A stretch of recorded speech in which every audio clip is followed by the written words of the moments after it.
आज की इस आगे की सभा को तेरे हाथों में सौंपते हैं प्रभु जी। हम सभी का ताबाद है प्रभु जी, और जिस तरह तू चाहता है हमें तेरे राज्य के लिए इस्तेमाल कर खुदा। हर एक जो जन प्रभु जी इस वीडियोस को जब भी देखे परमेश्वर तेरी उपस्थिति उन घरों में बहने पाए प्रभु जी, उनके जीवन में तेरा एक नया आनंद वो महसूस करने पाए। Lord bless us and let us be a reason of blessing for others. प्रभु जी आगे की सभा को तेरे हाथों में सौंप करिए। प्रार्थना यीशु के नाम से मांगता है, खुदा सुन और कबूल कर। और कलीसिया कहेगी आमीन। Hallelujah. Praise the Lord, praise the Lord. कितने जन आज के समय उस खुदा की उपस्थिति में इस वीडियो में हमारे साथ जुड़कर खुश हैं। हालेलुया। परमेश्वर का वचन कहता है the Joy of the Lord is my strength. उसका वचन कहता है कि प्रभु का आनंद हमारी ताकत है। Whenever we gather together, when we meet, जब हम फेलोशिप करते हैं उस खुदा का आनंद हमारी ताकत बन जाता है, क्योंकि उसकी हुजूरी में, उसके लोगों के बीच में वो खुदा हमेशा रहता है। क्योंकि उसका वचन कहता है कि जहां 2 या 3 मेरे नाम से इकट्ठा होते हैं उस जगह पर मैं मौजूद हूँ। And as we are connected in this evening time through this live session, through this video session, जैसे हम इस लाइव के सेशन के द्वारा कनेक्टेड हैं, हम अपने अपने घरों पर हैं, हम अलग अलग जगहों पर हैं, पर जब हम आत्मा में एक होते हैं वो खुदा हमारे बीच में उपस्थित होता है। भले ही मैं आपको देख नहीं पा रहा हूँ इस समय, बट आई बिलीव, मैं विश्वास करता हूँ वही उपस्थिति जो हम इस जगह पर उसके भवन में महसूस कर रहे हैं, आप अपने घरों में, आप जहाँ पर भी हो, उस खुदा की उपस्थिति को महसूस करेंगे। हालेलुया। क्यों ना इस समय हम मिलकर उस खुदा के नाम की आराधना करें, उसके नाम की स्तुति प्रशंसा करें, क्योंकि उस खुदा का वचन कहता है कि तुम मुझको क्या दे सकते हो, केवल धन्यवाद और आराधना की भेंट दे सकते हैं। Hallelujah. Come on, let's worship him and praise him. Let's Singh that song, प्रार्थना करें। प्रार्थना करें।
Let's lift a hand and thank Him for His presence.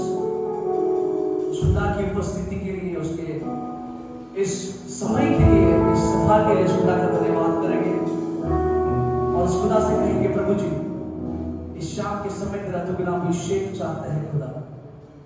प्रभु जी इस समय हम तेरे ताज़े अभिषेक को मांगते हैं खुदा। उसका वचन कहता है कि मांगो तो तुम्हें मिलेगा, जैसे हमने इस समय गाया है। उस खुदा से उसके ताज़े अभिषेक के लिए मांगेंगे, उसकी अग्नि को इस समय हम मांगेंगे। और वो खुदा कहता है कि जो तुम मांगेगा मैं तुझे दूंगा। Come on, people of God, this is the time to ask Him for His fresh anointing, for His holy fire to be released upon us. उसकी पवित्र अग्नि को इस समय हम मांगेंगे। एक बारिश की तरह, एक अग्नि के समान, यहाँ गिर जाए मुझ पे एक चादर के समान। एक बारिश की तरह, एक अग्नि के समान,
एक चादर के समान, एक बारिश की तरह, मौके से एक लगनी के समान, यहाँ गिर जाए मुझ पे एक चादर के समान।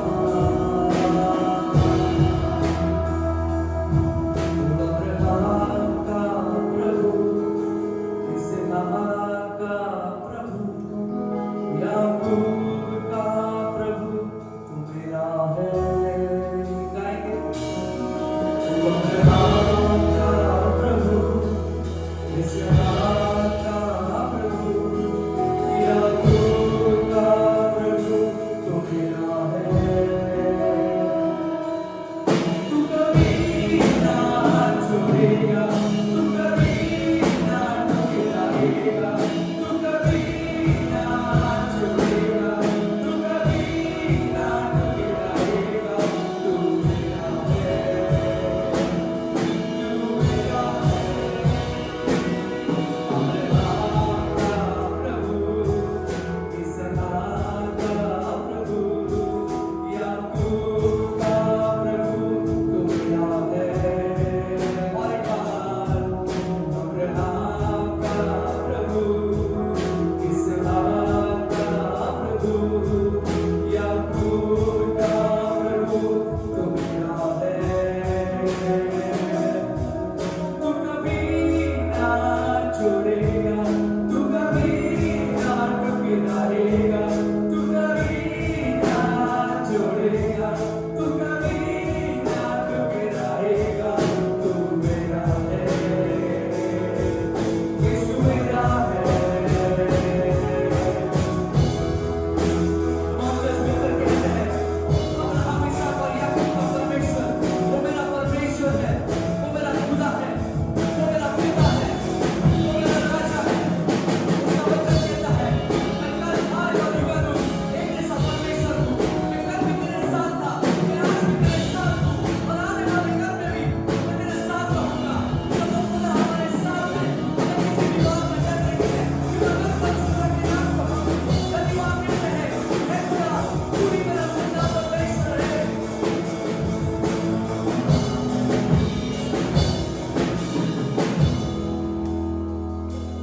यस लॉर्ड, तू मेरे साथ कल भी था, आज भी है, और आने वाले कल में भी होगा। वहाँ चर्च मिलकर एक आवाज में कहते हैं, तेरे हाथ में मेरा कल, तेरे हाथ में मेरा आज, और आने वाला कल वो मेरा है। गाएंगे। उसके हाथ में मेरा कल, उसके हाथ में मेरा आज, और आने वाला कल वो मेरा है।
कि आदि में शब्द था, शब्द वचन था, और वो वचन खुदा के साथ था।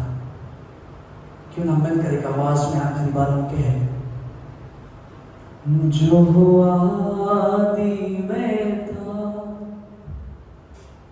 वो शब्द खुदा संग था, वो शब्द खुदा ही था, वो मेरा है। Come on, for the very last time. जो आदि में था वो शब्द खुदा संग था, वो शब्द खुदा ही था, वो मेरा है, वो मेरा है।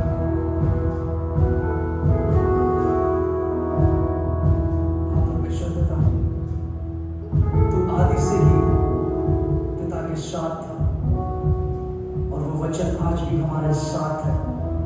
इसलिए खुदा तेरा धन्यवाद करते हैं प्रभु जी। चाहे आंधी आए, तूफान आए, परमेश्वर हमें तुझसे कोई अलग नहीं कर सकता, क्योंकि परमेश्वर तेरा वचन जो तू खुदा खुद है आज भी हमारे साथ, हमारे अंदर बसा हुआ है। परमेश्वर आज की शाम स्तुति आराधना की भेंट को तेरी वेदी के सम्मुख लाते हैं।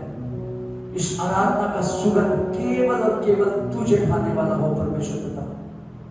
आज इस शाम के समय तुझसे खुदा यही कहते हैं कि खुदा हम घटे और हमारे अंदर केवल तू बढ़ता जाए। इस आराधना का सुगंध केवल और केवल तुझे खाने वाला हो। आगे की सभा को तेरे हाथों में सौंप कर ये प्रार्थना हम मिलकर यीशु के नाम से मांगते हैं पिता, सुन और कबूल कर। आमीन, आमीन। Thank you everyone. आज अपन एक बहुत ही महत्वपूर्ण विषय पर बात करने वाले हैं, और ये जो विषय है परमेश्वर को हम कैसे जानते हैं, परमेश्वर को हम किस नाम से जानते हैं, परमेश्वर को हम किस स्वरूप से जानते हैं, ये विषय पर हम मनन करेंगे। तो आज के लिए जो पहला जो शास्त्र पाठ है वो पाया जाता है निर्गमन की किताब उसका 6वां अध्याय, और अभी जो हमने पढ़े हैं वहाँ पर हम देखते हैं कि परमेश्वर मूसा से बात कर रहा है। जिस परमेश्वर की हम भक्ति करते हैं वो हमसे बातचीत करने वाला परमेश्वर है। वो मूर्ति के समान एक जगह पर बैठने वाला परमेश्वर नहीं है, जिसको आंखें होती है लेकिन वो देख नहीं सकता, कान होते हैं लेकिन वो सुन नहीं सकता, मुंह होता है लेकिन वो बोल नहीं सकता। हम किसी मूर्ति के साथ बात नहीं करते या किसी मूर्ति की भक्ति नहीं करते, बल्कि जीवते परमेश्वर की भक्ति करते हैं जो हमसे बातचीत करता है और हमारी बातों को सुनता है। तो यहाँ पर निर्गमन की किताब उसका 6वां अध्याय 2 वचन में लिखा है कि परमेश्वर मूसा से कहने लगा। क्या कहने लगा? तो मनाला मी परमेश्वर आहे। यहाँ पर परमेश्वर स्वयं का परिचय दे रहे हैं। हम अक्सर अपना परिचय देते हैं, मैं ये हूँ, मैं यहाँ का रहने वाला हूँ, मैं यहाँ काम करता हूँ। हम अक्सर अपना परिचय देते हैं, अपनी पहचान बताते हैं। क्यों? क्योंकि हर कोई हमें जानता नहीं है। इसी प्रकार परमेश्वर अपना परिचय देते हैं, क्योंकि संसार भले ही परमेश्वर ने बनाया है, हर व्यक्ति को, हर मनुष्य को परमेश्वर ने अपने स्वरूप का बनाया है, लेकिन हर कोई परमेश्वर को जानता नहीं है। संसार के अलग अलग लोग परमेश्वर को अलग अलग नाम से जानते हैं, अलग अलग स्वरूप में ही जानते हैं। हम देखते हैं कुछ लोग परमेश्वर को मूर्ति के रूप में देखते हैं। कोई मूर्ति होती है और कुछ लोग होते हैं जो कहते हैं कि ये परमेश्वर है। तो कुछ लोग परमेश्वर को मूर्ति के रूप में देखते हैं, लेकिन यहाँ पर परमेश्वर अपने आप को प्रकट करते हैं, परमेश्वर अपना परिचय देते हैं, कहते हैं कि मैं परमेश्वर हूँ। इसकी क्या आवश्यकता है? इसकी यह आवश्यकता है क्योंकि हर कोई परमेश्वर को जानता नहीं है, हर कोई परमेश्वर को पहचानता नहीं है। कभी कभी परमेश्वर को पहचानने में गलतफहमियां हो जाती है। किसी पत्थर को देखकर या मूर्ति को देखकर कहते हैं कि ये परमेश्वर है। तो ऐसे अलग अलग स्वरूप होते हैं। तो यहाँ पर वो देखते हैं, यहाँ पर कहता है कि 3 वचन में कि मी अब्राहम, इसहाक व याकूब या सर्वसमर्थ देव म्हणून प्रकट झालो। तो परमेश्वर यहाँ पर कहते हैं कि मैं परमेश्वर हूँ, और जो अब्राहम है, जो इसहाक है, जो याकूब है, मैं उनको किस नाम से प्रकट हुआ? सर्वसमर्थ देव। तो यहाँ पर हम देखते हैं परमेश्वर जो कहता है कि मैं परमेश्वर हूँ, लेकिन मैंने अपने आप को अलग नाम से प्रकट किया। अब्राहम है, इसहाक है, याकूब है, जो मुझे अलग नाम से जानते थे। सर्वसमर्थ ईश्वर, इस नाम से वो मुझे जानते थे। परमेश्वर नाम से नहीं, बल्कि ईश्वर नाम से वो मुझे जानते थे। अब आगे देखिए वो क्या कहता है, या नावाने तथापि परमेश्वर या नावाने मी त्यास ज्ञात नव्हतो। मैं परमेश्वर नाम से उनको परिचित नहीं था, मैं ईश्वर इस नाम से, सर्वसमर्थ ईश्वर इस नाम से मैं परिचित था।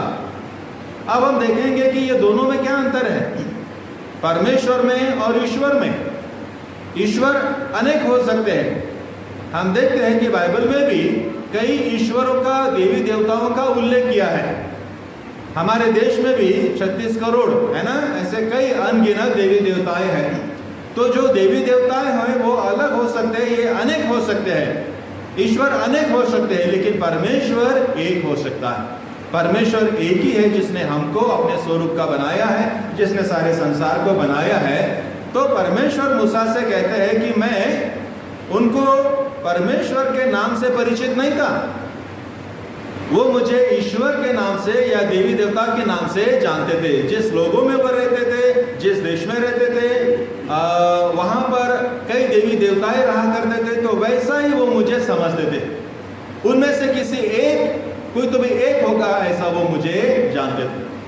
अब ऐसा परमेश्वर ने क्यों कहा, क्यों किया होगा?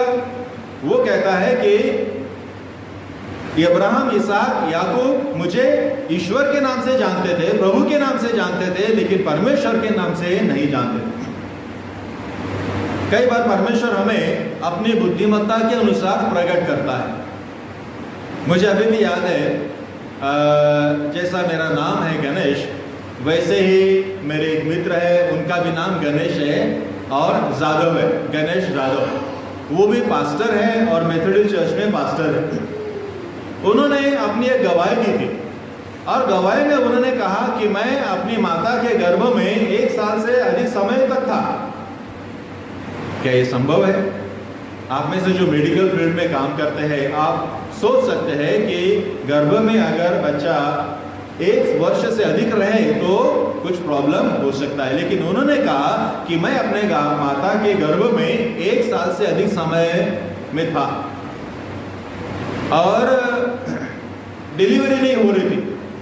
तो मेरी जो माँ है वो एक मंदिर में गई, वहाँ एक मूर्ति थी और यीशु समझकर उसने प्रार्थना किया। वो यीशु को नहीं जानती थी, यीशु का फोटो भी नहीं देखा था, वो यीशु को मूर्ति के रूप में देखती थी, मूर्ति के स्वरूप में ही वो परमेश्वर को जानती थी, क्योंकि वो उसी कल्चर में रहती थी, उसी संप्रदाय में रहती थी, ऐसे लोगों में रहती थी जो लोग ईश्वर को मूर्ति के रूप में जानते थे।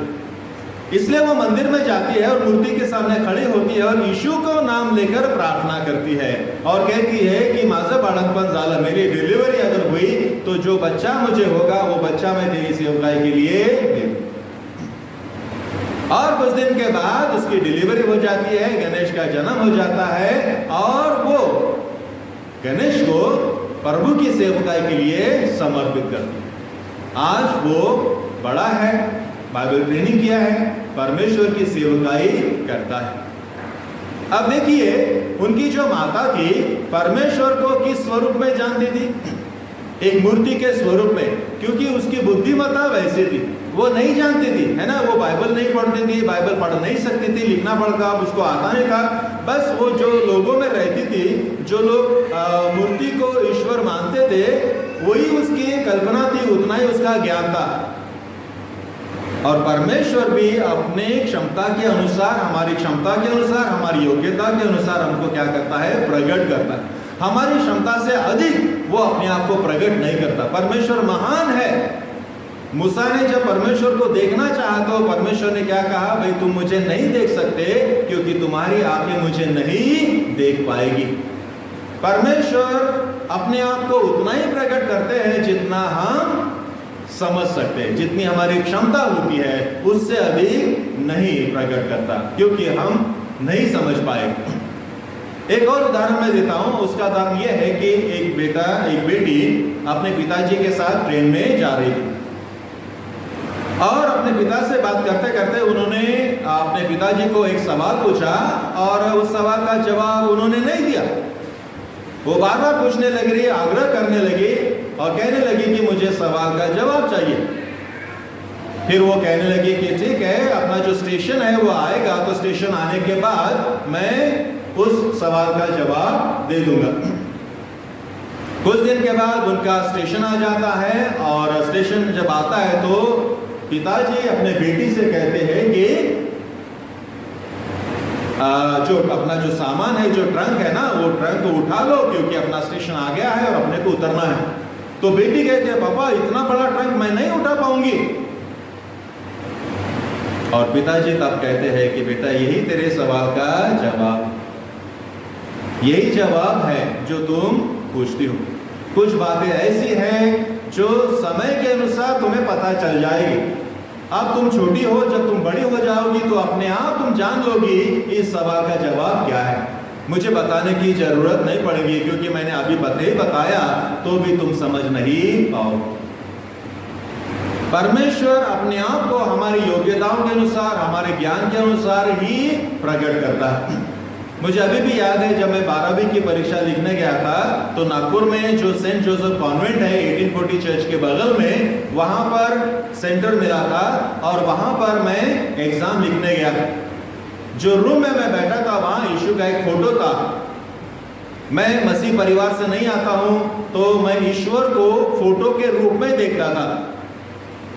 ईश्वर के अनेक फोटो होते थे ना, देवी देवताओं के फोटो होते थे, तो मुझे लगता था कि ये देवी देवताएं हैं। देवी देवता कैसे प्रकट होता है?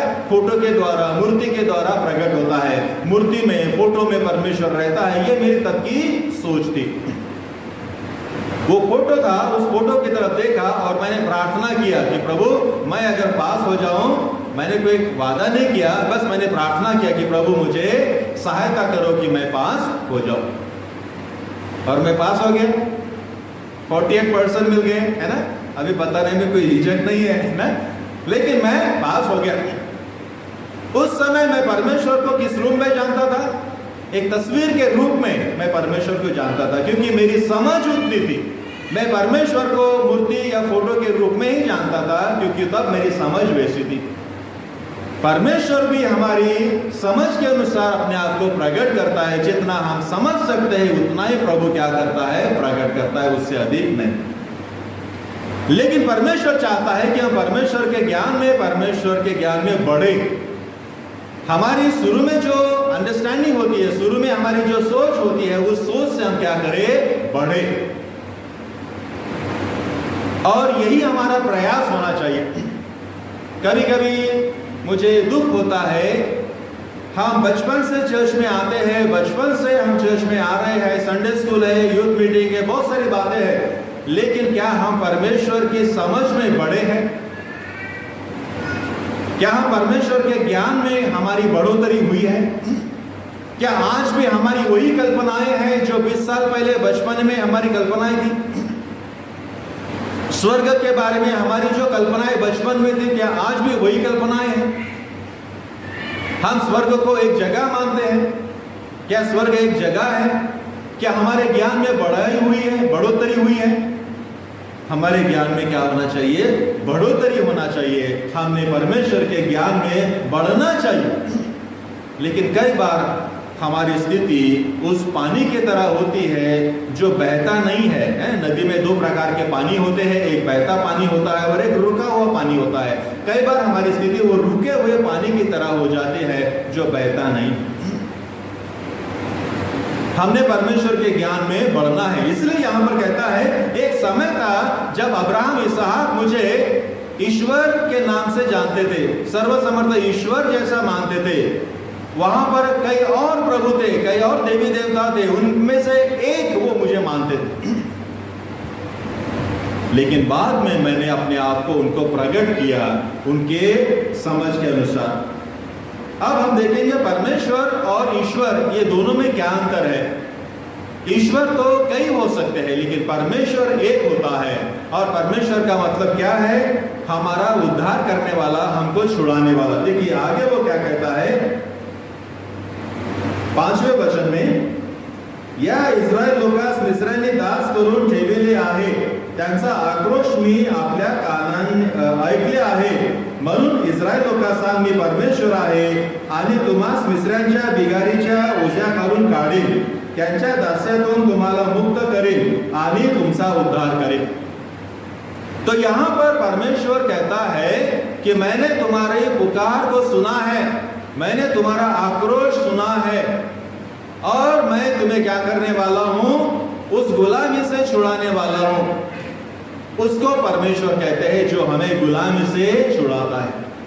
ईश्वर तो कई हो सकते हैं, देवी देवताओं तो कई हो सकते हैं, लेकिन परमेश्वर एक ही होता है। और उसका गुणधर्म क्या है? हमें छुड़ाने वाला, हमें बंधनों से छुड़ाने वाला। और उसका उदाहरण यहाँ पर देखते हैं, मिस्र में इजरायली लोग गुलाम में थे, उस गुलामी से छुड़ाने के लिए परमेश्वर ने क्या किया है? चिन्ह चमत्कार किया है। तो परमेश्वर का मतलब यह होता है हमें बंधनों से छुड़ाने वाला, गुलामी से छुड़ाने वाला। इसी प्रकार परमेश्वर ने हमारे देश में भी कार्य किया है। जैसे इजराइल लोगों के बीच में काम किया, वैसे ही हमारे पूर्वजों के देश में भी, लोगों के बीच में भी काम किया है। हम सभी जानते हैं हमारे जो पूर्वज हैं उनके साथ भेदभाव किया जाता था, उनको अछूत माना जाता था, अस्पृश्य माना जाता था, उनको गांव में पानी भरने के लिए अनुमति नहीं थी, है ना। ऐसे बहुत सारा इतिहास हम सभी को मालूम है। हमारे पूर्वजों का आक्रोश परमेश्वर ने सुना, और जैसे मूसा को वहां भेजा, उसी प्रकार अलग अलग जो मिशनरी थे उनको हमारे देश में भेजा, चिन्ह चमत्कार किए। हमारे पूर्वजों को पढ़ाई लिखाई का अधिकार नहीं था, हमारे पूर्वजों को स्कूल में जाने का मौका नहीं मिलता था। जो मिशनरी हमारे देश में आए, उन्होंने सबसे पहला काम किया, हमारे पूर्वजों को लिखना पढ़ना सिखाया, स्कूल की स्थापना करी, और हमारे पूर्वजों को सबसे पहले उन्होंने शिक्षा दिलाई, ताकि हम सीखे और जाने समझे कि हमारे साथ क्या हो रहा है। कई बार हमें ऐसा लगता है कि जो कुछ हमारे साथ होता है वो हमारा नसीब है। कई बार हमें लगता है कि जो कुछ हमारे साथ होता है वो परमेश्वर की इच्छा है। ये परमेश्वर की इच्छा नहीं। किसी को गुलाम रखना, किसी को गुलाम बनाना, किसी के साथ भेदभाव करना, किसी को तुच्छ मानना, किसी को अस्पृश्य कहना, ये परमेश्वर का गुणधर्म नहीं है। हम उस परमेश्वर की भक्ति नहीं करते जो समाज का विभाजन करता है। हम उस परमेश्वर की या ईश्वर की भक्ति नहीं करते जो भेदभाव करता है, बल्कि हम उस परमेश्वर की भक्ति करते हैं जो हम सबको समान मानता है। वो कभी किसी के साथ भेदभाव नहीं करता। उस परमेश्वर को हम मानते हैं। तो यहां पर हम देखते हैं परमेश्वर अपने आप को प्रकट करता है। लोग मुझे सर्वसमर्थ ईश्वर के नाम से जानते थे, परमेश्वर के नाम से नहीं जानते थे, क्योंकि उनकी सोच वैसी थी। इसलिए उनकी सोच में बदलाव लाने के लिए, उनके ज्ञान में बढ़ोतरी होने के लिए परमेश्वर अपने आप को प्रकट करता है और कहता है कि मैं परमेश्वर हूं, तुमको गुलामी से छुड़ाने वाला परमेश्वर हूं। ये हमारा और हमारे पूर्वजों का अनुभव है कि कैसे हमारे देश में मिशनरी आए और जिनको स्कूल में जाने का मौका नहीं मिलता था, उनको पढ़ाई लिखाई का मौका मिला है। यही परमेश्वर का कार्य है, यही परमेश्वर का गुणधर्म है। तो प्रियो, आज भी उसी प्रकार की हालत हमारी है। आज भी हमारा संघर्ष खत्म नहीं हुआ है। प्रभु को ग्रहण करने के बाद, बपतिस्मा लेने के बाद भी, या मसीह धर्म को स्वीकारने के बाद भी हमारा संघर्ष पूरा खत्म नहीं हुआ है। मैंने कई बार इस बात को बताया है कि जब हम मसीह धर्म को स्वीकारते हैं तो हमें वंचित रखा जाता है।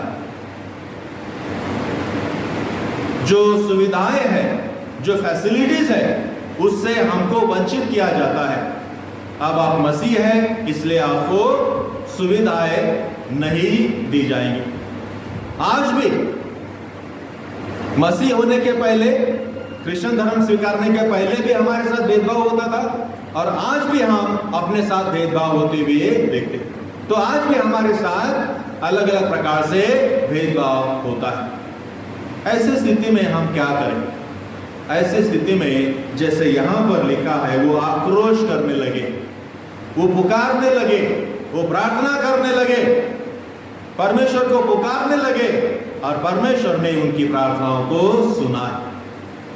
कई बार हम लोग खामोश हो जाते हैं, कई बार हम लोग दूसरा मार्ग ढूंढने लगते हैं। हम कई बार जो पीड़ाएं होती है, दुख होता है, उसको नसीब समझते हैं या परमेश्वर की इच्छा मानकर मान्य कर लेते हैं और खामोश हो जाते हैं। जब तक कि हम आक्रोश नहीं करते, तब तक कि परमेश्वर भी कुछ नहीं कर सकता, क्योंकि परमेश्वर चाहता है कि हम क्या करें? आक्रोश करें। मैं कभी कभी वो YouTube पर जो पक्षी होते हैं ना, और उनके जो घोंसला होता है, उसमें जो उनके जो बच्चे होते हैं, उनका वीडियो देखता हूँ। जब उनको भूख लगती है तो बड़ा मुंह फाड़ते हो, सबके सब बड़ा मुंह फाड़ते हैं, और जो सबसे ज्यादा मुंह फाड़ता है वहां क्या करते, उसको ही खिलाते। ठीक इसी तरह परमेश्वर चाहता है कि हम मुंह फाड़े, हम आक्रोश करें, हमारी समस्याएं बताएं। हम समस्याएं नहीं बताते, हम अपना तरीका ढूंढ लेते हैं, अपने तरीके से प्रश्न छुड़ाने का प्रयास करते हैं।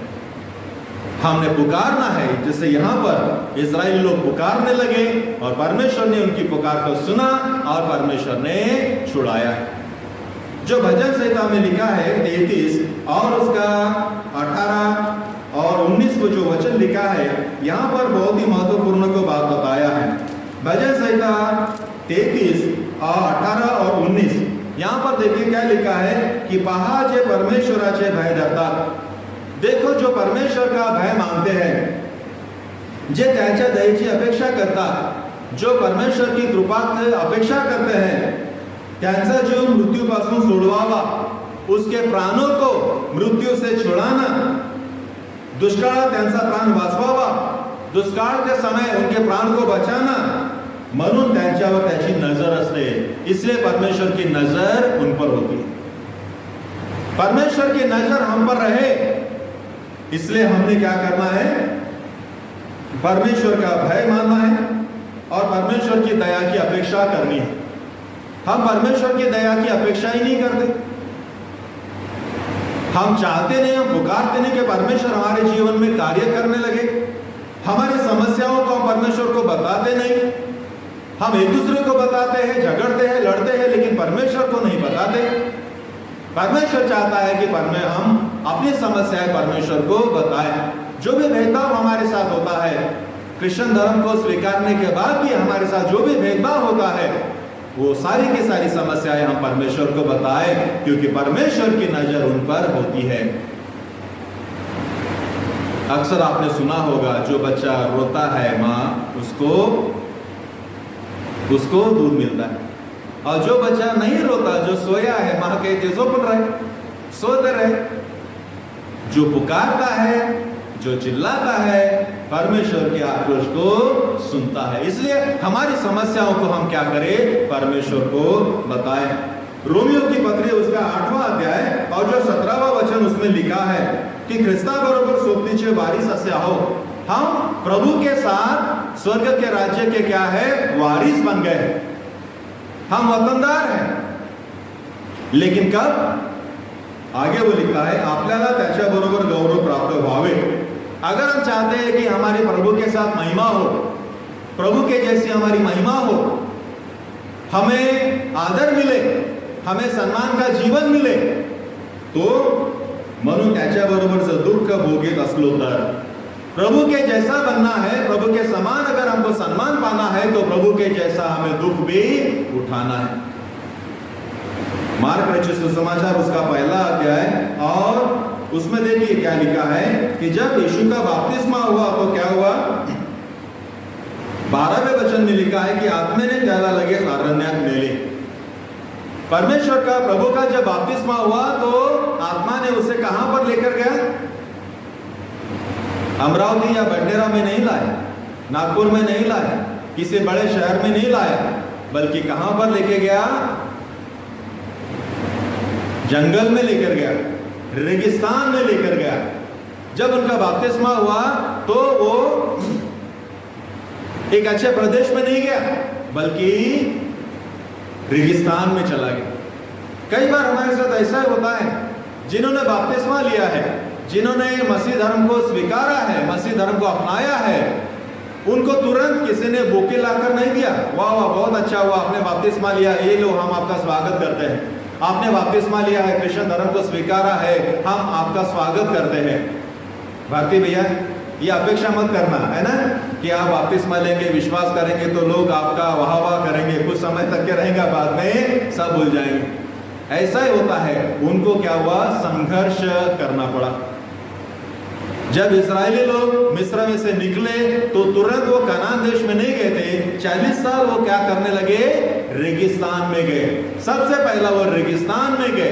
तो कई बार हमारे साथ ऐसा होता है, हम बपतिस्मा लेते हैं, क्रिश्चियन धर्म को स्वीकारते हैं और हम सोचते हैं कि अब हमारी समस्याओं से छुटकारा मिल गया। मेरे साथ वैसे हुआ, मैंने वैसे सोचा, जब मैंने बपतिस्मा लिया तो मुझे लगा अब मेरी सारी समस्याएं छूट गई है, मुझे सारी समस्याओं से छुटकारा मिल गया है। मेरा संघर्ष और बढ़ गया। जितना भेदभाव मेरे साथ पहले नहीं हुआ, उससे ज्यादा भेदभाव मेरे साथ क्रिश्चियन धर्म स्वीकारने के बाद हुआ है। मैं पहले से ज्यादा निराश हो गया। मैंने सोचा ये क्या हो गया? आसमान से गिरे खजूर में लटके ऐसे मेरी हालत हो गई।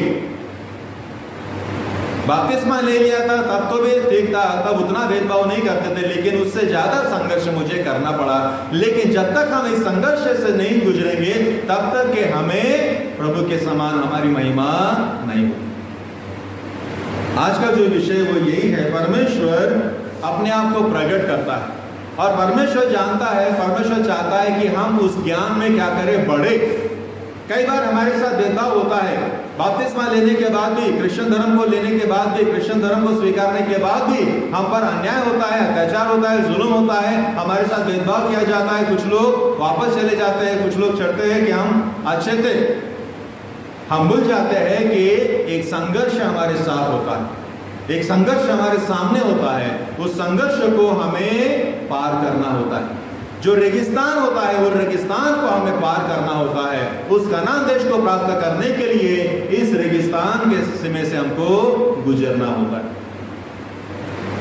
इसलिए जरूरी है हम परमेश्वर को किस नाम से जानते हैं।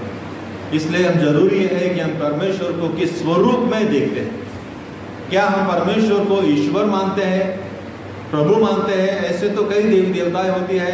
क्या जिस परमेश्वर को मानते हैं वो इन देवी देवताओं में से एक होते हैं? जैसे अवतार होता है ना, हाँ ये भी एक अवतार है ना? यीशु मसीह को भी एक अवतार मान लेते हैं, है ना? यीशु मसीह अवतार नहीं। तो हमारी जो सोच है, हमारी सोच में उन्नति होने की आवश्यकता है। परमेश्वर को हम क्या मानते हैं, परमेश्वर को हम क्या समझते हैं, उस ज्ञान में हमको बढ़ना है। नहीं तो छोटे बच्चे की तरह हमारा ज्ञान होता है।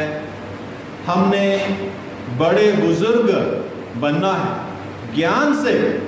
परमेश्वर के ज्ञान में हमें छोटे बच्चे की तरह नहीं रहना है। परमेश्वर के ज्ञान में हमें बुजुर्ग बनना है, और ताकि हम परमेश्वर की योजनाओं को समझ सके। परमेश्वर हमें सहायता करे, मदद करे। परमेश्वर के ज्ञान में हम निरंतर बढ़ते जाए। परमेश्वर उनको आशीष दे। प्रार्थना करेंगे। प्रभु जी, हम धन्यवाद देते हैं आज के दिन के लिए। हम आपके वचनों पर चिंतन कर सके, मनन कर सके। हम प्रार्थना करते प्रभु आप हमें सहायता करें, मदद करें, ताकि हम आपके ज्ञान में बढ़ सके। यीशु के नाम से प्रार्थना करते सुनिए।